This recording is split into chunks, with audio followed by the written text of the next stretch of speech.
پاکستان سے کسی نے پوچھا ہے، میرے ذہن میں ایک سوال بار بار آتا ہے کہ قرآن یہ کہتا ہے کہ ہم نے قرآن کو آسان کر دیا تاکہ اس کو سمجھ سکو اور یاد کر سکو، کمی بیشی معاف،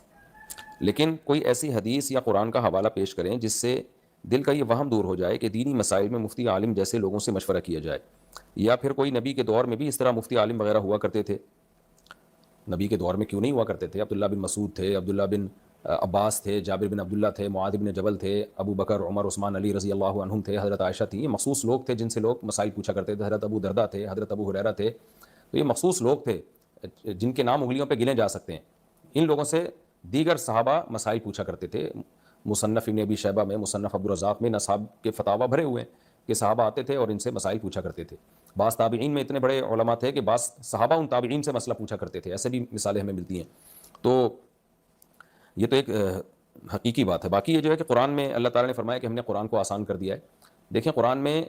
جہاں اللہ نے یہ تذکرہ کیا ہے کہ ہم نے قرآن کو آسان کر دیا، جیسے قرآن میں آتا ہے وَلَقَدْ يَسَّرْنَا الْقُرْآنَ لِلذِّكْرِ فَهَلْ مِن مُدَّكِرٍ، یہ آیت ہے قرآن کی۔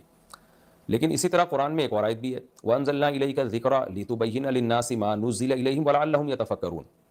اب دونوں آیتوں کا میں ترجمہ کرتا ہوں۔ پہلی آیت میں ہے کہ ہم نے اس قرآن کو نصیحت کے لیے آسان کر دیا ہے۔ دوسری آیت کا ترجمہ ہے کہ اے نبی ہم نے آپ پر اس نصیحت کو یعنی قرآن کو نازل کیا تاکہ آپ لوگوں کے سامنے کھول کھول کے بیان کریں کہ کیا نازل ہوا ہے،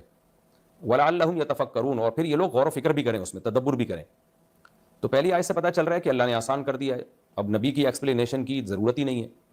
لیکن دوسری آیت سے پتہ چلتا ہے کہ اللہ کہتے ہیں ہم نے نازل کیا آپ ایکسپلین کریں گے، اس سے پتہ چلتا ہے بھائی نبی کی ایکسپلین کے بغیر سمجھ میں نہیں آئے گا۔ اور پھر قرآن نے کہا اتنا بھی کافی نہیں ہے، وَلَعَلَّهُمْ يَتَفَكَّرُونَ، تفکر کہتے ہیں تکلف سے غور و فکر کرنا، یہ ڈیپتھ میں جا کے غور و فکر کریں گے۔ ظاہر ہے غور و فکر وہی لوگ کریں گے نا جن کے پاس پورے قرآن اور پوری حدیث کا علم ہو، تو جن کو علماء اور فقہا کہا جاتا ہے، تو وہ بہت گہرائی میں جا کے غور کریں گے۔ تو ایک طرف تو قرآن کہہ رہا ہے آسان کر دیا، دوسری طرف قرآن کہہ رہا ہے مشکل کر دیا، یہ تو نبی سکھائیں گے، اور پھر خود اتنا بھی کافی نہیں ہے، اس میں فقہا کا غور و فکر بھی کرنا پڑے گا ڈیپتھ میں جا کے۔ تو یہ تو دونوں آیتیں ٹکرا رہی ہیں، لیکن انہی آیتوں میں اس کا جواب موجود ہے۔ پہلی آیت میں اللہ نے فرمایا کہ ہم نے نصیحت کے لیے آسان کر دیا ہے، تو اس سے پتہ چلتا ہے بھائی دیکھیں قرآن کے دو قسم کے حکام ہیں، ایک ہے نصیحت، واضح و نصیحت والے، جنت جہنم کا تذکرہ اور پچھلی قوموں کے واقعات، نوح علیہ السلام کا واقعہ، موسیٰ علیہ السلام کا واقعہ، ابراہیم علیہ السلام کا واقعہ، دنیا کی بے ثباتی کہ دنیا یہ مسافر خانہ ہے، دل نہ لگاؤ دنیا سے، شیطان تمہیں دھوکہ دے گا، یہ چیزیں نصیحت سے ان کا تعلق۔ تو اللہ قرآن میں کہہ رہے ہیں وَلَقَدْ يَسَّرْنَا الْقُرْآنَ لِلذِّكْرِ، نصیحت کے لیے ہم نے بہت آسان کر دیا ہے۔ تو نصیحت کے لیے تو بہت ایزی ہے قرآن، اس میں کسی عالم مفتی کی ضرورت نہیں ہے، آپ ترجمہ پڑھیں گے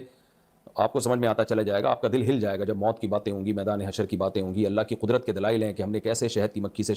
شہد کا کام لیا، ہم کیسے جانوروں کو سوکھا چارہ کھلاتے ہیں اور کیسے چکنا گاڑھا دودھ پیدا کرتے ہیں ان سے، یہ ساری نصیحت کی باتیں، اس کے لیے کسی عالم مفتی کی ضرورت نہیں ہے۔ لیکن دوسرے کچھ مسائل ہیں حلال و حرام کے، نماز کا طریقہ، زکوٰۃ کا طریقہ، وراثت کے حکام، یہ پھر قرآن میں ایزی نہیں ہے۔ قرآن نے جو فقہی مسائل بیان کیے ہیں، طلاق کے حکام بیان کیے، یہ سب یہ علماء بیان کریں گے، تبھی قرآن کہتا ہے کہ لِتُبَيِّنَ لِلنَّاسِ، ہم نے نازل کیا، نبی بیان کریں گے۔ تو قرآن کی آیتیں حدیث کے بغیر سمجھ میں نہیں آتی ہیں ہمیں، اور جن میں مسائل کا علم ہے، اور پھر وہ حدیث بھی فقہا کے بغیر سمجھ میں نہیں آتی۔ بعض لوگ اپنی طرف سے حدیثوں کی تشریح کر رہے ہوتے ہیں، حالانکہ وہ ایسی تشریح ہوتی ہے جو دوسری حدیث کے اگینسٹ جا رہی ہوتی ہے۔ تو مسائل میں عوام قرآن و حدیث کو سمجھنے میں علماء کی محتاج ہے، البتہ فضائل میں علماء کی محتاج نہیں ہے، وہ قرآن سے براہ راست سمجھ میں آتے ہیں۔ یہ ہے دونوں طرح کی آیتوں کا مطلب۔